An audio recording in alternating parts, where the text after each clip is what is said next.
Είναι δύο χελώνες, όπως παρατηρείτε.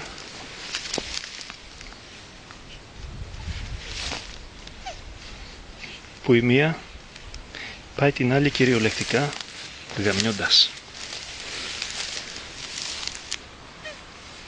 Να, εδώ θα φανούν καλά. Την πάει πραγματικά γαμιώντας όμως, έτσι. Σπρώχνει για τα καλά. Ελπίζω να ακούτε και τα βογητά του.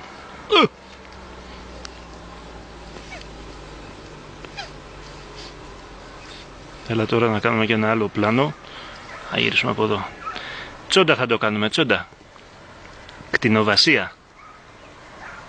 Με πήραν χαμπάρι και σταμάτησαν. Τους την έκοψα. Είπαμε, βου, δεν κάνει κανένα σεξ. Ούτε οι χελώνες. Τους το κόβουμε. Φυλάκια.